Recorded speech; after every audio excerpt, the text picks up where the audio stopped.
Why does your skin like the bottom of my shoe? That's what a billionaire's son said to a 68-year-old black woman in front of 300 people. Trent Moore stepped closer, looked her up and down like dirt on his floor. I can smell the poverty on you. Who let you through the door? A few guests laughed, but this woman didn't shrink. Your daddy's money talks. But you got nothing. His knuckles went white around the glass. Then he raised it and poured it down the front of her silver gown. She didn't flinch. She just looked at him like she could see straight through to the rot underneath. But what Trent Moore didn't know, that single glass was about to cost his family a $900 million deal, their empire, and every last shred of their name. But before we get to what happened next, you need to understand who these people are, where they come from, and why that moment at the gala wasn't just an insult. It was a declaration of war. Let's start with her, Dorothy Banks, born and raised in Pine Bluff, Arkansas, population 39,000, the kind of town where everybody knows your name, your mama's name, and what you had for dinner last Tuesday. Dorothy started teaching 3rd grade at Pine Bluff Elementary in 1986. She was 22 years old, and she didn't stop for 38 years. 38 years. Same school, same hallway, same cracked chalkboard she begged the school board to replace every single September. She raised her son alone. Curtis's father left before the boy was even born. Just gone. No note, no phone call, no child support. Nothing. So Dorothy worked 2 jobs. She taught during the day, and at night, 3 nights a week, she cleaned office buildings on the other side of town. She'd come home at 11, smelling like bleach and floor wax, and still check Curtis's homework before she went to bed. They lived in a rented 2-bedroom house on Elm Street. The roof leaked every spring. Dorothy patched it with duct tape and a prayer. The hot water heater broke twice a year. She fixed it herself because she couldn't afford a plumber. But here's the thing about Dorothy Banks. That woman never once let her son believe he was less than anybody. One afternoon, Curtis came home from school. He was 6 years old, crying so hard he could barely breathe. A classmate told him his family was trash, said his mama was a janitor, and that's all she'd ever be. Dorothy knelt down right there in the kitchen, held his face in both hands, looked him straight in the eyes, and she said 5 words he'd carry for the rest of his life. "They don't get to tell us who we are." She wiped his tears, made him a peanut butter sandwich, and never mentioned it again. But Curtis never forgot. Now let me tell you what that boy did with those 5 words. At 14, he started mowing lawns, $15 a yard. Every penny went to helping Dorothy with rent. At 16, he scored 1,480 on the SAT, while working 25 hours a week at a gas station off Highway 65, full scholarship to Howard University. Graduated summa cum laude, 2006. Then Harvard Business School, class of 2010. He was one of 11 black students out of 280. 11 out of 280. Let that sit for a second. After Harvard, Goldman Sachs hired him. 6 years later, he made vice president, age 32, one of the youngest black VPs in the firm's history. But Curtis didn't stay. In 2016, he took $3.5 million of his own savings, every dollar he had, and started his own firm, Meridian Capital Ventures. 1 employee, 1 desk, 1 phone. By 2024, Meridian managed $1.8 billion in assets, 62 employees, offices in New York and Atlanta. Curtis Banks, the kid from the leaky house on Elm Street, was now worth $220 million. And you know what he still did every single night? Called his mama. 9 o'clock sharp. Never missed. Dorothy still lived in Pine Bluff. Curtis begged her to move, offered to buy her any house she wanted. She said no every time. "This is where I built my life. I'm not leaving." That was Dorothy. But there was one thing Curtis never told his mother, the real reason he'd spent 8 years building Meridian into a powerhouse. Now, I know what some of you are thinking. This sounds like one of those feel-good stories. Kid grows up poor, works hard, makes it big. Hang on. Because what happens next is anything but feel-good. Let's talk about the other side. Greenwich, Connecticut. The Moore Estate. 14,000 square feet, 6 bedrooms, a private dock on Long Island Sound, and a wine cellar with 2,200 bottles, most of them older than the people who drank them. Harrison Moore III, fourth-generation money. His great-grandfather built the family fortune in cotton shipping back in the 1920s, and if you know anything about cotton and shipping in the American South in the 1920s, you already know exactly what kind of fortune that was. Harrison inherited Moore Atlantic Holdings at 31 when his father dropped dead of a heart attack on the 9th hole of their country club golf course. Under Harrison, the company expanded. Commercial real estate, luxury hotels, container shipping across 3 continents. At its peak in 2019, Moore Atlantic was valued at $3.2 billion. But Harrison got greedy. He bet big on overseas port development, facilities in Southeast Asia, distribution hubs in West Africa, deals built on handshakes and corruption. And by 2023, those bets had gone bad. Every single one. Moore Atlantic was over-leveraged by $1.1 billion. The shipping division alone was bleeding $12 million a month. Harrison Moore was drowning, and the only life raft in sight was a deal with a black man from Pine Bluff, Arkansas. Now let's talk about the son, Trent Moore, age 34, Harrison's eldest, the heir. Got into Yale on a legacy admission after 3 other Ivy League schools said no. Graduated with a 2.3 GPA. Never held a job he didn't get from his father. Harrison gave him the title of Executive Vice President at Moore Atlantic when he was 26. Trent's version of the job? Show up at 11, leave by 3. Expense everything. In Manhattan social circles, Trent Moore was known for 3 things: watches that cost more than most people's cars, opinions louder than anyone asked for, and a DUI in 2019 that his father's lawyers made disappear. That was the Moore family. 4 generations of wealth. 0 generations of earned respect. So when Harrison's lawyers told him who'd be sitting across the negotiating table, he said 5 words that would come back to haunt him. January 2024. Harrison's CFO walked into his office with a proposal. Merge Moore Atlantic's shipping division with Meridian Capital's infrastructure fund. The deal was worth $900 million. It would stop the bleeding. It would save the company. Harrison read the proposal, saw the name at the top. Curtis Banks, Meridian Capital Ventures. He agreed, reluctantly. But later that night, behind closed doors, Harrison pulled Trent aside and said, "We take their money, we shake their hands, and once the ink is dry, we restructure them right out of the boardroom. Understood?" Trent smiled. "Like taking candy." "Exactly," Harrison said. "Like taking candy." Curtis, on the other hand, saw this deal very differently. He'd studied Moore Atlantic for years. He knew the company was bleeding. He knew Harrison was desperate. And he knew something else. Something Harrison had no idea Curtis knew. But we're not going to talk about that yet. The 2 sides agreed to a timeline. Formal meetings, due diligence, a target close date in late April, and as a gesture of good faith, Harrison invited Curtis and 1 guest to the Moore Foundation annual gala.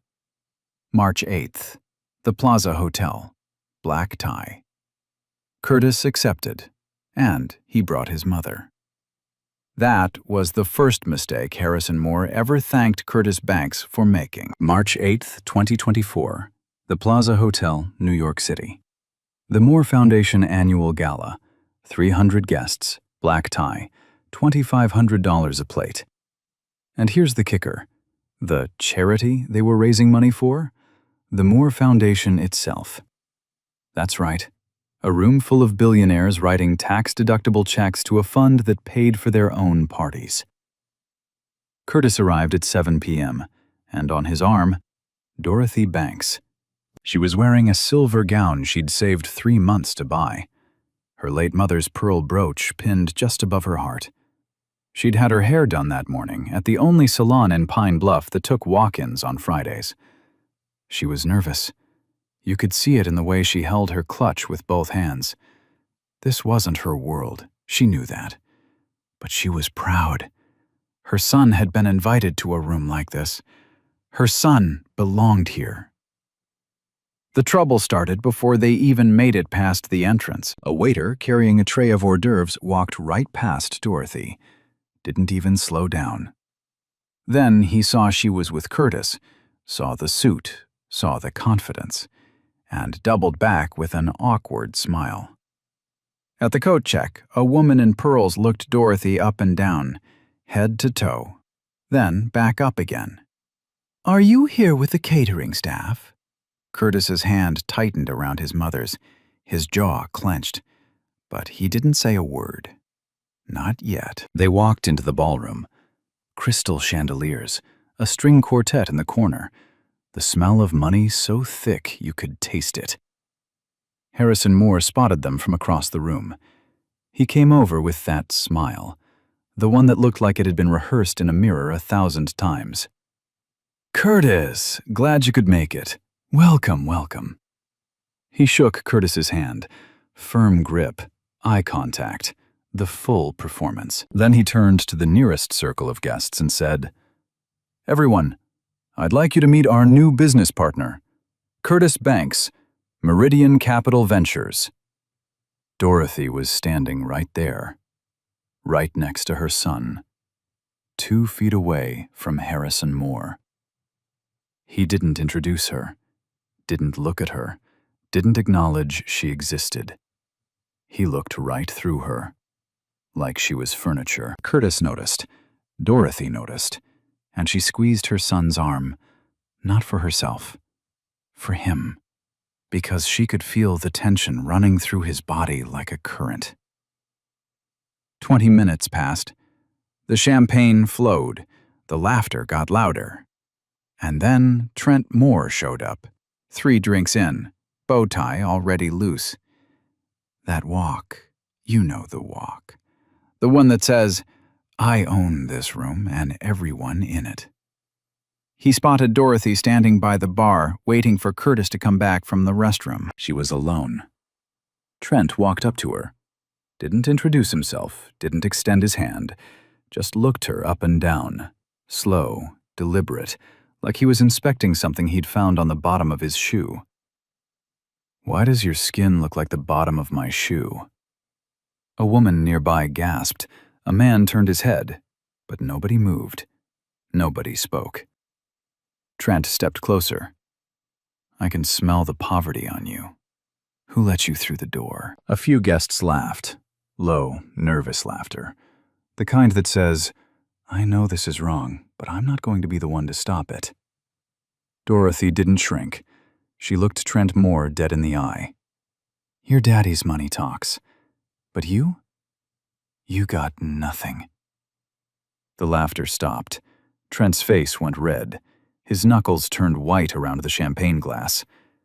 And then he raised it and poured it down the front of her silver gown. The champagne soaked through the fabric, ran over her mother's pearl brooch, dripped onto the marble floor. 300 people, dead silent.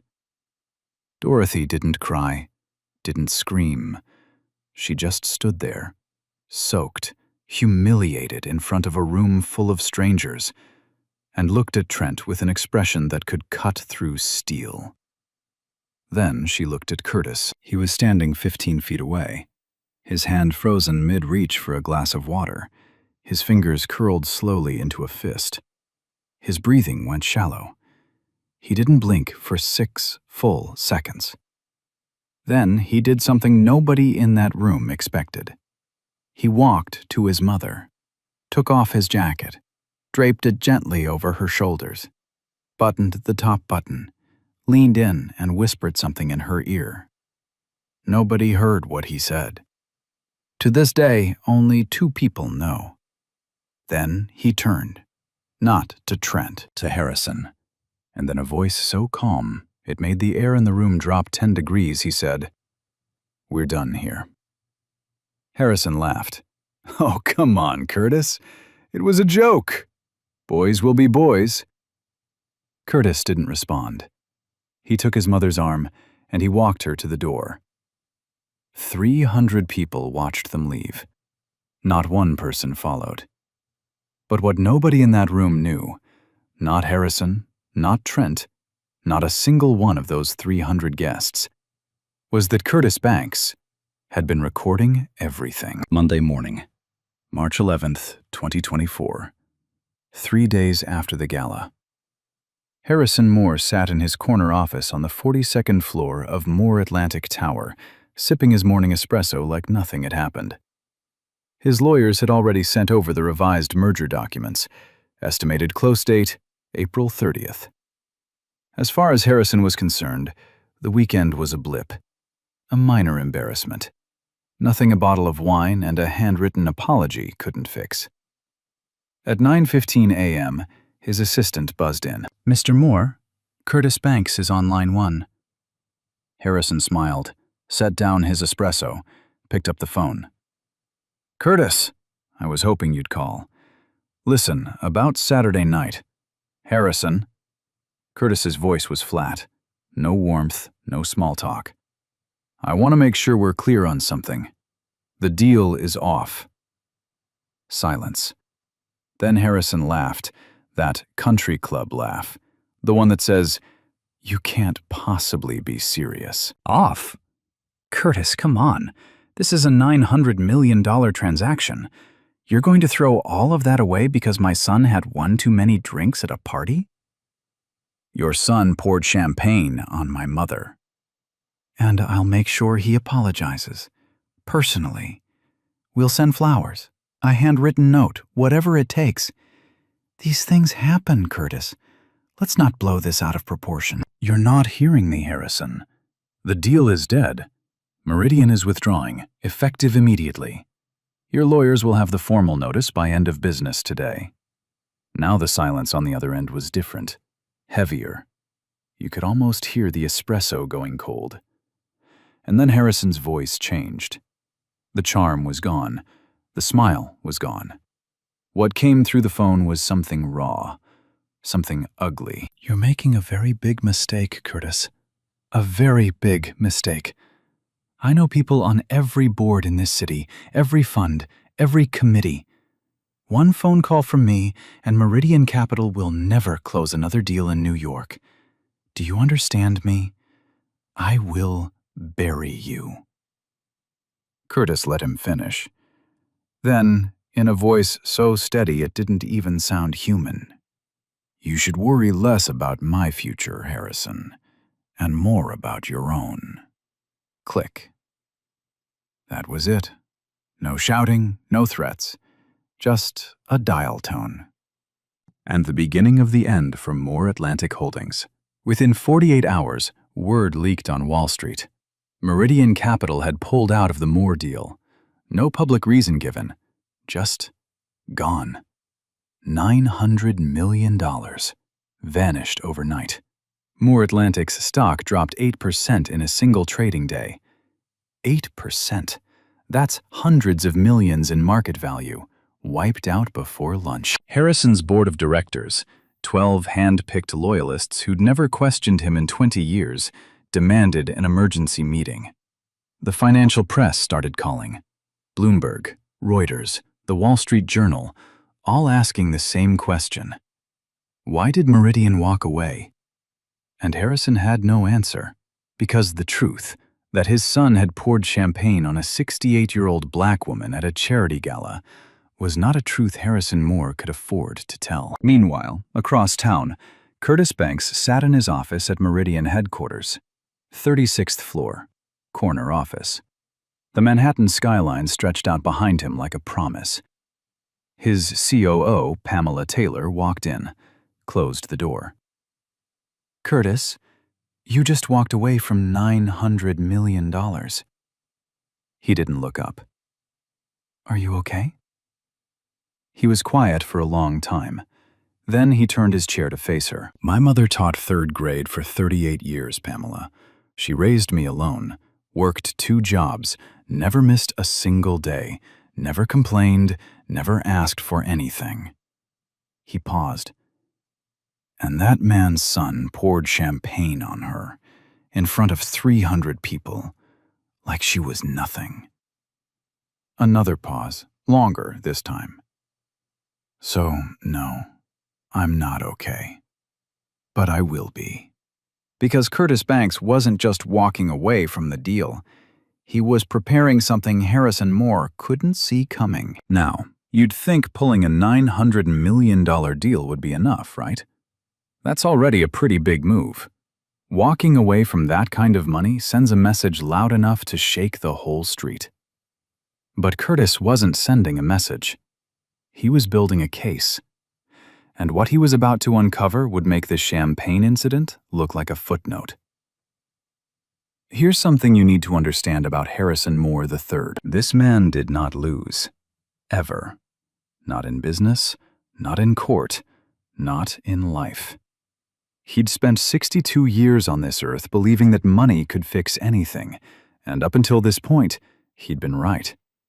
So when Curtis Banks hung up that phone, Harrison didn't sit there feeling sorry for himself.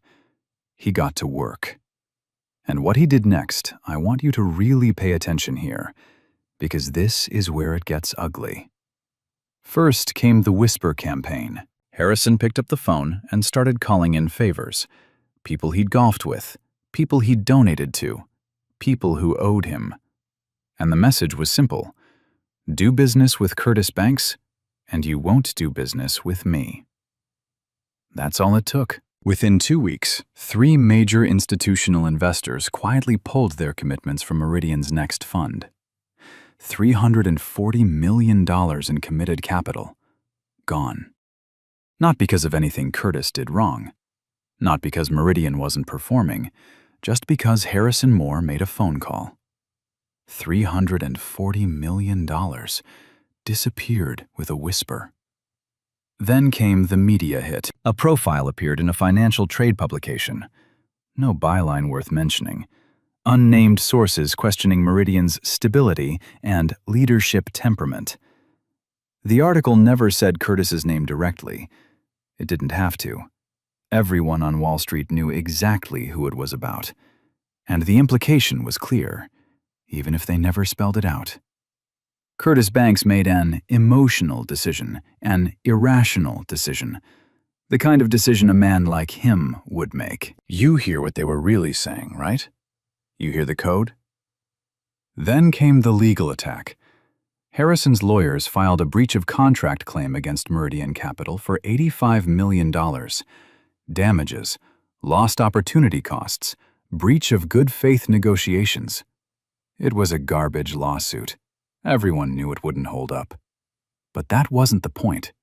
The point was to drain Curtis's time, drain his money, tie him up in depositions and discovery until he choked. 3 attacks, 3 different angles, all in the span of 6 weeks. And Curtis took every single one of them standing up. But then Harrison did something that almost broke him entirely. Harrison's lawyers sent a subpoena to Pine Bluff, Arkansas, to Dorothy Banks. They wanted to depose her, under oath. The stated reason, and I swear I'm not making this up, was that she was present during the event that precipitated the contract dispute. They were dragging a 68-year-old retired school teacher into a federal deposition. A woman with a bad hip and a pension that barely covered her groceries.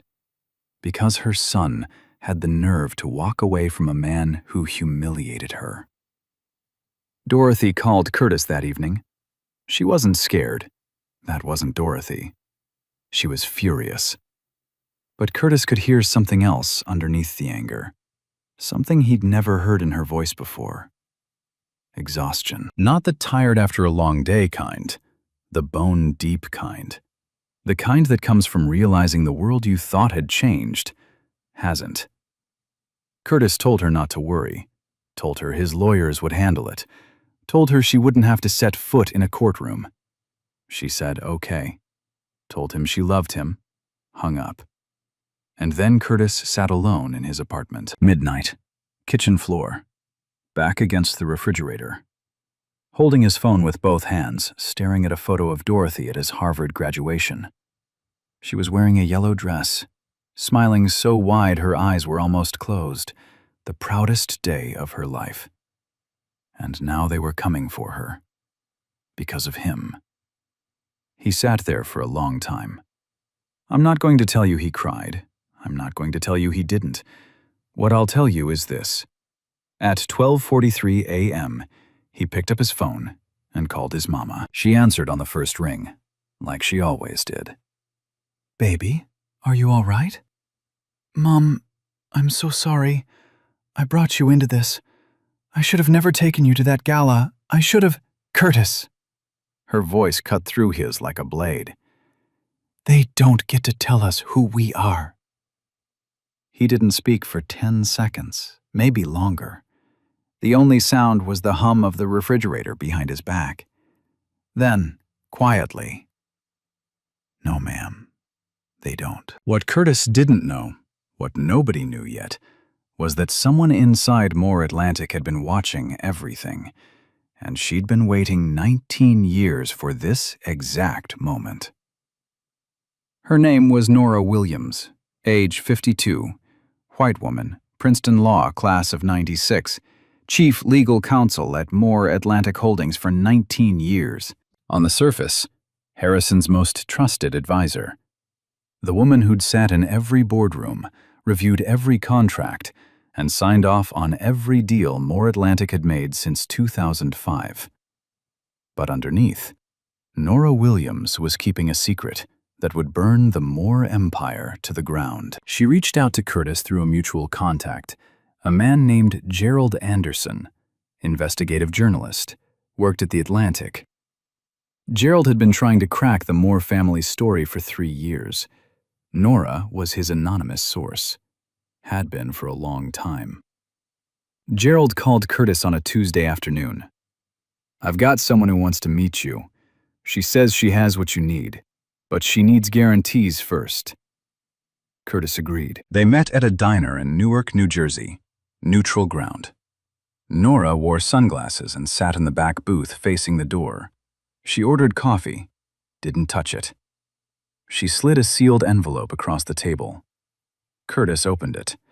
Inside, a single printed email, dated November 2019, from Harrison Moore's personal company account. In that email, Harrison referred to a black contractor who'd bid on a More Atlantic hotel project using a word I'm not going to repeat on this channel. You know the word. The ugliest one there is. Curtis read it. His face didn't change. Not a muscle. He slid the envelope back across the table. "How much more do you have?" Nora looked at him over her sunglasses. 1,400 pages? Internal memos, emails, recorded phone calls. 19 years of documentation. Curtis leaned back in the booth. "Why?" And Nora told him. Not all at once, in pieces.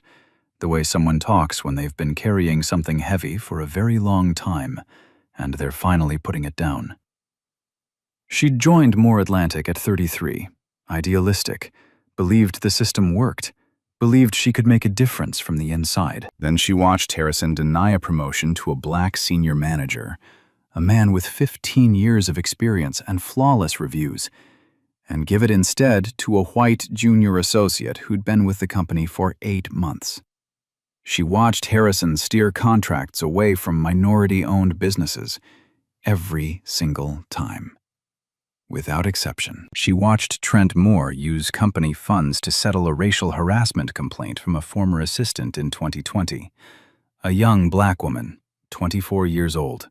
The settlement was $200,000. Buried under a non-disclosure agreement so thick it could have been a novel. Nora stayed, not because she was complicit, because she was collecting every memo, every email, every conversation she could record without getting caught. 19 years, 1,400 pages, waiting for the right moment, waiting for the right person. "There's one more thing," Nora said. She leaned forward, lowered her voice.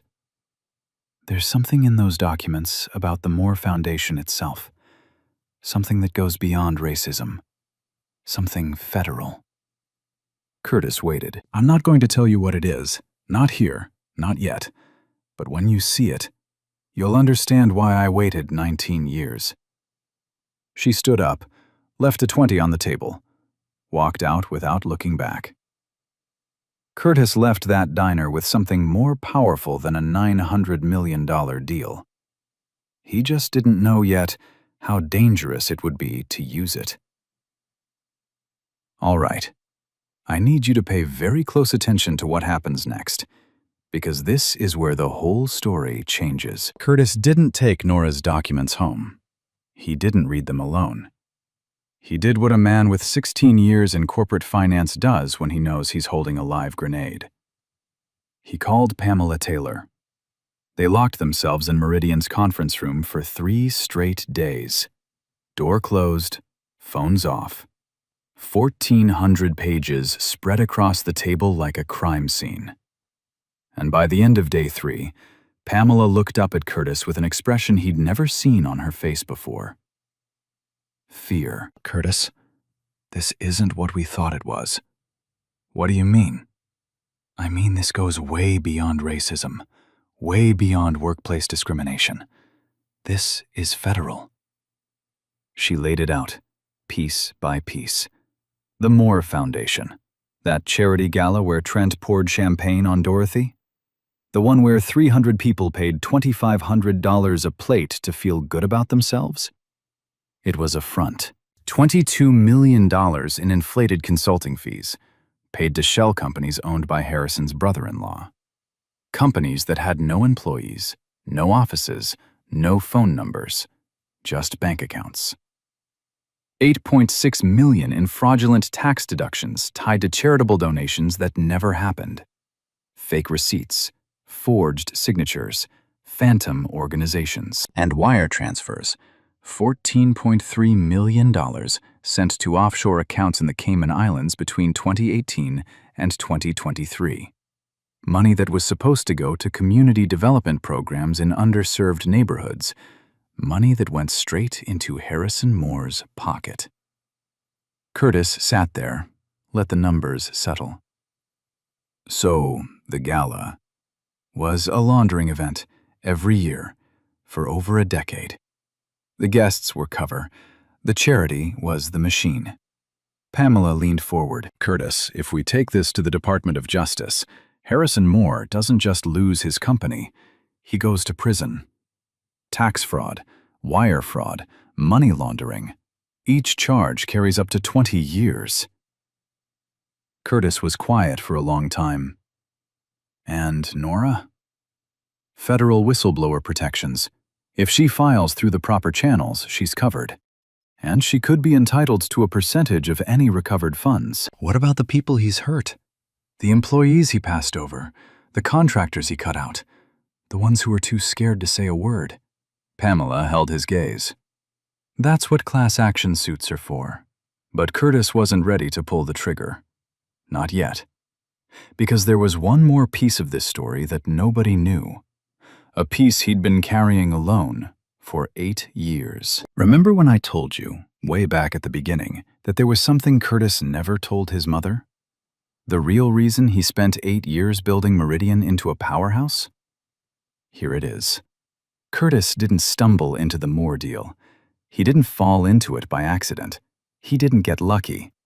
He engineered it. Every single step. for 8 years. And to understand why, you have to go back to 2016. Curtis was still at Goldman Sachs, senior associate. He was handling due diligence on a mid-sized construction company called Terrace Development, black-owned, based out of Charlotte, North Carolina. Solid company, good financials, 85 employees. Terrace Development had an $18 million contract with Moore Atlantic to build a luxury hotel in downtown Charlotte. The deal was signed, the permits were pulled, construction was about to start.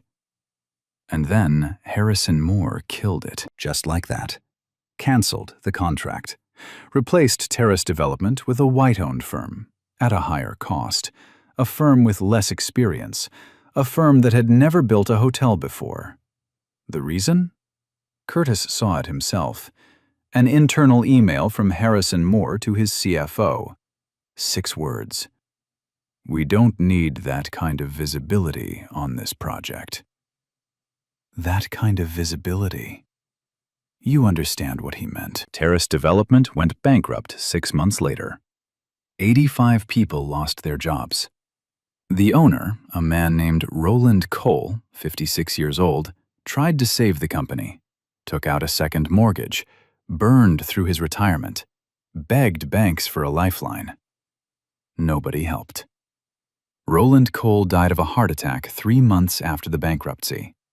His daughter, 22 years old, a junior at UNC Charlotte, had to drop out of college to take care of the family. Curtis went to the funeral.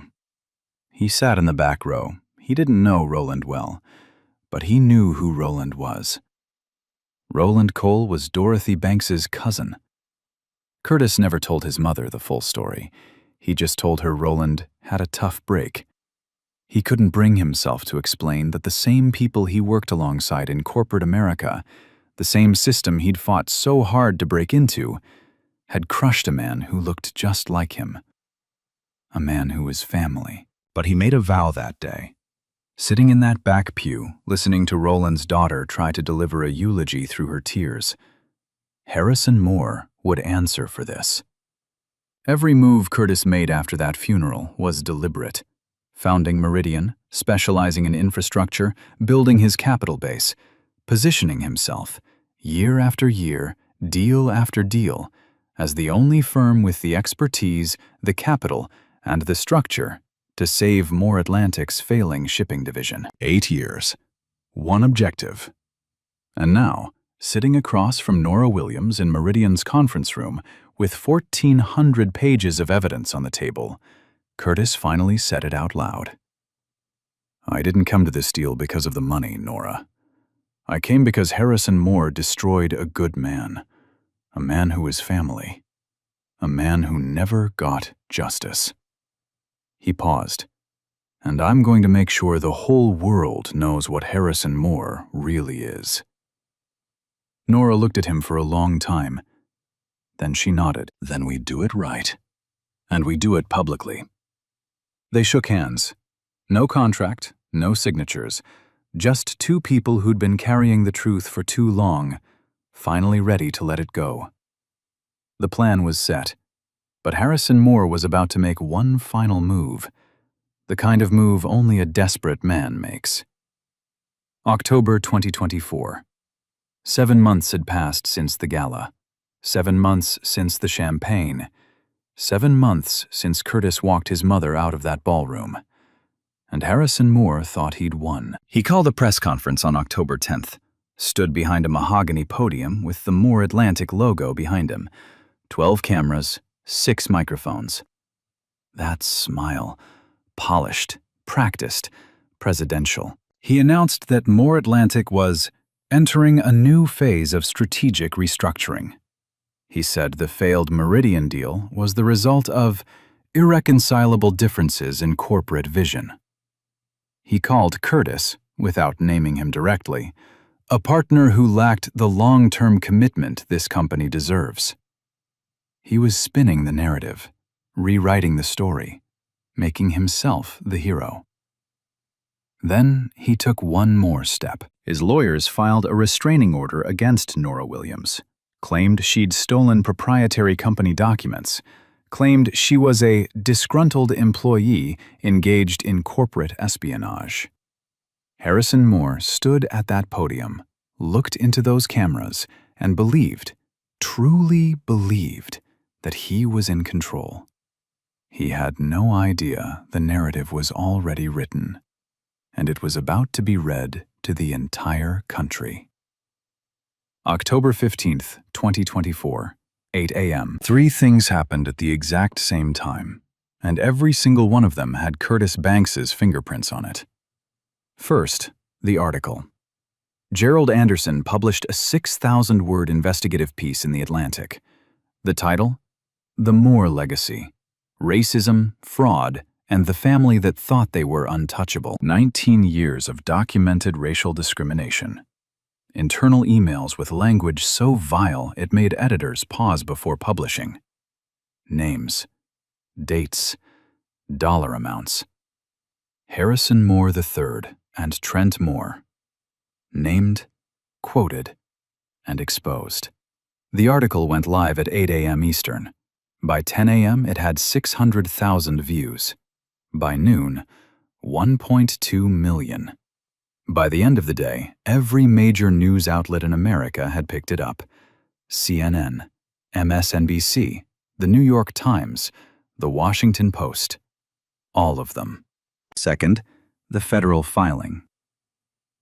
At 8:15 a.m., Nora Williams, now formally protected under federal whistleblower statutes, filed a complaint with the Department of Justice. 1,400 pages. Every memo, every email, every recorded conversation, every fraudulent wire transfer, every fake charity receipt. The DOJ opened a federal investigation before lunch. Third, the class action lawsuit. At 8:30 a.m., a coalition of 23 former Moore Atlantic employees and 8 minority-owned contractors filed a class action lawsuit against Moore Atlantic Holdings in the Southern District of New York. Racial discrimination, breach of contract, fraud. Total damages sought? $450 million. And the lead plaintiff? Roland Cole's daughter. The girl who'd had to drop out of college. The girl who'd buried her father. She was 30 years old now, and she was standing on the courthouse steps with a team of lawyers and a look on her face that said she'd been waiting for this moment her entire adult life. But that wasn't even the knockout blow. At 9 a.m., Curtis released the video, the cell phone recording from the Gala. Trent Moore, in high definition with crystal clear audio, pouring champagne on a 68-year-old black woman while 300 people watched. It hit social media like a bomb. 2 million views in 3 hours, 12 million by midnight. It trended on every platform for 6 straight days. Hashtag champagne incident, hashtag Moore exposed, hashtag justice for Dorothy. Harrison Moore's phone started ringing at 8:05 a.m. It didn't stop for a week. And then came the moment Curtis had been waiting for, the moment Harrison Moore had nothing left to say. November 2024, Federal Courthouse, Southern District of New York. Judge Eleanor Davis presiding. It was technically a preliminary hearing on the class action suit, but the courtroom was packed like it was a trial. Press filled the gallery. Cameras lined the sidewalk outside. U.S. Marshals at every door. Harrison Moore III sat at the defense table. 5 attorneys from one of the most expensive law firms in the country flanked him on both sides. They'd spent weeks filing motions to dismiss. Every single one denied.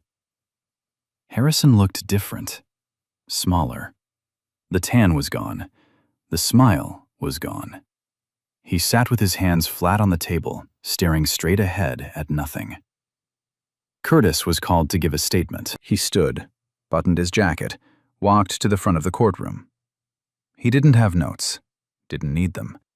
He spoke quietly, the way he always did, the way that made you lean in to hear every word. He talked about Roland Cole first. Roland Cole built a construction company from nothing. He employed 85 people. He was a father, a provider, A man who believed if you worked hard and did right, the system would work for you. He paused. Harrison Moore destroyed that company with one email, 6 words, and Roland Cole died 3 months later. He was 56 years old. Then he talked about Dorothy. My mother taught 3rd grade for 38 years. She taught children to read. She taught them their worth. She raised me alone on a teacher's salary and never once complained. His voice stayed steady, not a crack, not a waver. And on March 8, 2024, in front of 300 people, Harrison Moore's son poured champagne on her. Because of the color of her skin. Because of where she came from. Because he believed, because this entire family believed, that people like us don't matter. Curtis looked at Harrison, directly at him. And for the first time in this entire story, Curtis Banks raised his voice. Not to a shout, just enough that every person in that courtroom felt it in their chest. They don't get to tell us who we are. The courtroom went silent. Not a cough, not a whisper, not a pen moving. Judge Davis let the silence hold for a long moment. Then she turned to the defense table. Does the defense wish to respond? Harrison's lead attorney leaned over, whispered something in Harrison's ear. Harrison didn't move. His eyes were locked on the table in front of him. His lips were pressed together so tight they'd gone white. 10 seconds passed. 15. 20. The lead attorney straightened his tie, cleared his throat. No, Your Honor. No response at this time. That was it. The most powerful man in the room, the man who'd controlled a $3.2 billion empire, the man who'd built his whole life on the belief that his money, his name, and his skin made him untouchable. And he had nothing to say. But justice wasn't done yet, not even close. The reckoning came fast, and it came from every direction. Harrison Moore III was indicted on 14 federal counts: wire fraud, tax fraud, money laundering. He faced up to 45 years in federal prison. His passport was surrendered the same day. Trent Moore was charged with assault, elevated due to racial motivation, and named as a co-defendant in the class action suit. His personal assets were frozen. Every account, every property, every watch. Moore Atlantic Holdings was placed under federal receivership. The $3.2 billion empire, 4 generations of wealth built on cotton money and cruelty, was being dismantled, piece by piece. Harrison was expelled from 3 corporate boards, 2 country clubs. The Yale Alumni Association sent a letter. He wasn't welcome anymore. Trent's wife filed for divorce within 30 days. She took their children to her parents' home in Vermont. She didn't leave a note. Nora Williams received a $6.8 million federal whistleblower award. She donated half of it to a scholarship fund for first-generation college students. She said it was the first good night's sleep she'd had in 19 years. The class action settled for $320 million. Roland Cole's daughter received $4.2 million. She used it to restart her father's construction company. She named it Cole and Daughters. The 23 former employees received settlements ranging from $1.5 million to $8 million each. 23 people who'd been told to be quiet. 23 people who finally got to be loud. A documentary crew started filming the following month, working title, The Champagne Incident. And Curtis Banks? He took $25 million of his own money and established the Dorothy Banks Foundation, a fund dedicated to supporting minority-owned businesses in the infrastructure sector. Dorothy cut the ribbon at the launch event. She was wearing her silver gown, a new one bought by her son, and pinned just above her heart, the same pearl brooch her mother gave her. Dry this time. Here's the thing about this story that stays with me. It wasn't the money that broke Harrison Moore. It wasn't the lawyers. It wasn't the federal indictment or the headlines or the hashtags. It was the fact that he spent his entire life believing he was untouchable, and one woman's son proved him wrong. Not with anger, not with violence, not with some loud, dramatic scene, with patience, with preparation, and with the truth. Now let me ask you something. Have you ever been in a room where someone looked right through you? Like you didn't exist? Like you didn't deserve to be there? Have you ever had someone pour champagne on your dignity? Maybe not literally, but you know exactly what I mean. And have you ever wished, just once, that the person who did it had to face what Curtis Banks made Harrison Moore face?